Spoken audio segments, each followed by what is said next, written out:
Сайн мэцгаана уу хүмүүдээ. Өнөөдрийн бидний үзэх сэдэв бол уургийн нэлэгжил. За ингээд бүгдээрээ уургийн нэлэгжлийг энгийнээр загварчилцгаая. ДНХ-гийн мэдээллийн эрийнхээ өөртөө хуулах бөгөөд энэ процессыг нь бид транскрипт гэж нэрлэдэг. Мэдээллийн эрийнхээгийн хуулж авсан мэдээллийг транслейт буюу транслейшн орчуулга хийж өөрчлөх замаар уургийг нэлэгжүүлдэг. Уургийн нэлэгжлийн процессыг зургаас ажиглавал ДНХ-гийн мэдээллийн эрийнхээ өөртөө хуулж авахдаа тэр шигт нь биш бидэнд ямар ген хэрэгтэй байна тухайн мэдээллийг өөртөө хуулж авдаг. За ингэхдээ хамжаа зарчмыг мөн л баримтлах боловч тэмээний оронд урацил холбогдож байгаа. Сайн ажиглах юм бол аденны эсрэг тэмээн байсан бол мэдээллийн эрхээ дээр аденны эсрэг урацил холбогдож байгааг ажиглах хэрэгтэй.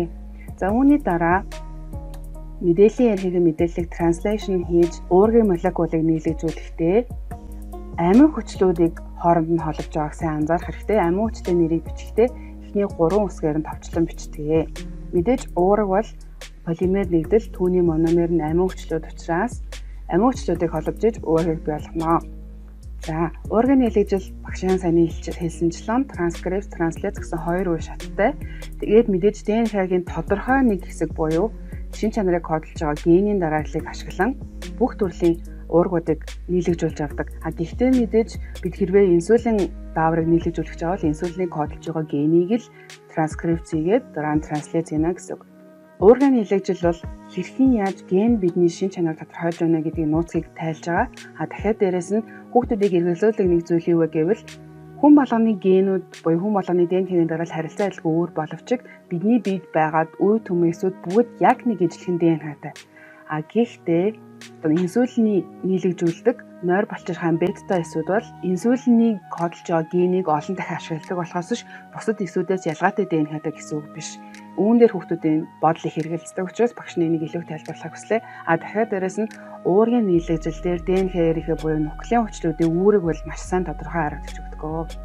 За транскрипцийн процесс эсийн бөөмөнд явагддаг бол транслейцийн процесс эсийн сивэн буюу цитоплазмд явагддаг. За транскрипцийн хөдөлгөөн зургийг сайдаар ажиглавал эрийнхээ полимеразын энзимийн тусламжтайгаар ДНХ-гийн промотор цэгээс мэдээллийн эрийнхээ хамжаа зарчмын дагуу нийлэгжин терминатор цэгт очин төгсөж байгаа. За үүнийг нь бид транскрипт гэж нэрлэдэг. Транскрипт нь 3 үе шаттай бөгөөд ДНХ-гийн 3 минут төгсгөлөөс 5 минут төгсгөлийн зүг явагддаг. Инициаз, элонгац, терминац гэсэн 3 үе шаттай.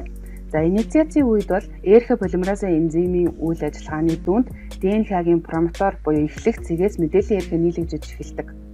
Элонгацийн үед болохоор эрхэ полимеразын энзимийн тусламжтайгаар мэдээллийн эрхийг хэлхээ уртсдаг. Терминацийн үед эрхэ полимеразын энзимийн үйл ажиллагаа ДНХ-гийн терминатор цэгт очинд зогсох бөгөөд үүнээс хойш мэдээллийн эрхийн нийлэгжих процесс дуустдаг гэсэн үг. За тэгвэл багшийн саяны хэлсэнчлэн ямар уургийг нийлэгжүүлэх гэж байна вэ гэдгээс шалтгаалаад тухайн генийн эхлэлээс төгсгөл хүртэлх цэгүүдийн хооронд л мэдээллийн эрхээ нийлэгждэг хоног эхлэлийн цэгийн промотор гэдэг бол төгсгөлийн цэгийн терминатор гэдэг ахна. За транскрипцийн үеийн дараа транслейцэд шилжихээс өмнө чухал процесс явагддаг нь юу вэ гэвэл энэ бол сплайсинг үе шат. За энэ үед юу болдог вэ гэвэл транскрипттэй холбоотой нэмэлт мэдээлэл багшинд танилцуулахад мэдээж саяны хэлсэнчлэн хамжаа зарчим бол аденны эсрэг урацил, гуанны эсрэг цитозин байдаг. За эукариот организмын хувьд прокариотоос ялгаатай нь юу гэдэг вэ гэвэл сплайсинг гэдэг үе шат явагддаг. Энэ үед яадаг вэ гэвэл мэдээллийн эрийнхээ интрон буюу мэдээлэл агуулгын хэсгүүдийг тайрч, экзон буюу мэдээлэл агуулсан хэсгүүдийг хооронд нь холбох үйл ажиллагаа явагддаг. За энэ процессыг бид процессинг гэж нэрлэдэг. За үүний дараа мэдээллийн эрийнхээгийн өмнөд хэсэгт гуаниныг залгаж гуанин малгай өмсгдөг бөгөөд сүүл хэсэгт нь поли А буюу олон аденыг залгаж сүүл холбож өгдөг байгаа. Мэдээж транскрипцийн процесс бол эсийн бөөмөнд явагддаг. Транслейт рибосомын тусламжтайгаар мэдээллийн эрийнхээс уургийн молекул нийлэгдэж байгаа энэ үе шатыг бид транслейт гэж нэрлэдэг.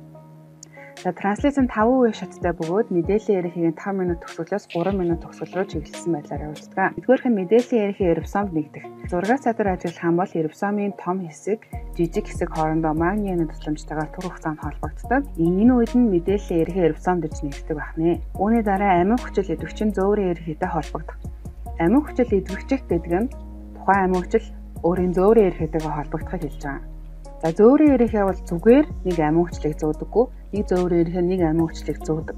Ингэхдээ зөөврийн ярихээ мэдээллийн ярихтэй холбогдох шаардлага үүсэж байгааг харж байгаа.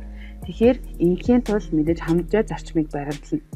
Сайн ажиглах юм бол мэдээллийн ярихээгийн кодон OGG байхад тухайн зөөврийн ярихээгийн кодон ACC буюу антикодон яг эсрэг тал нь байж байгаа. Тэгжиж тухайн мэдээллийн ярихтэй холбогдох боломжтой болж байгаа гэсэн. Үүний дараагийн үе шат буюу инициац мэдээллийн ярихээ рибосомтой холбогдсон. Зөөврийн ярихээгүүд амин хүчлэгээ холбогдсон. Одоо ингэж ихэн транслац явах бүх зүйл бэлэн болсон гэсэн. За энэ үед мэдээллийн ярихээгийн нуклеотидын дарааллыг рибосом 3-3-аар нь буюу кодоноор уншина. Жишээлх юм бол зурагт харуулсан AOG. AOG гэдэг бол мэдээллийн ярихээгийн эхлэлийн кодон. AOG гэдэг мэдээллийн ярихээ уншингууд UAC гэсэн антикодонтой зөөврийн ярихээ амин хүчлийг ирж холбосон байна.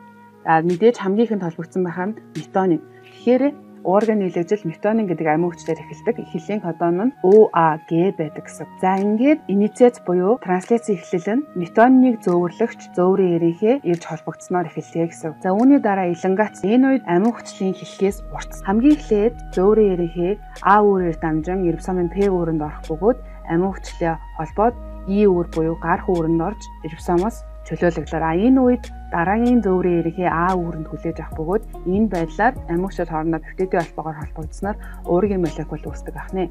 За энэ нь тасралтгүй үргэлжлэхгүй бөгөөд терминацийн үеинд ZOX гэсэн командыг өгөх 3 кодон байдаг. OAA, OGA, OAG гэсэн 3 кодоны аль нэг нь уншигдахад тухайн уургийн нийлэгжил зогсдог. За И үүр, P үүр, А үүр гэсэн 3 үүртэй. За эхлэлийн кодон нь метонин байдаг байна. Транслацийн процесс бол Син 7-нд явагддаг. За транслацийн процесс дээр багшийн хувьд нэмэлтээр хэлэх зүйл өөр юу вэ гэвэл генетикийн код. Элонгацийн үе буюу амин хүчлийн дарааллын тоо олшрох үед биднэрт генетикийн код хэрэгтэй.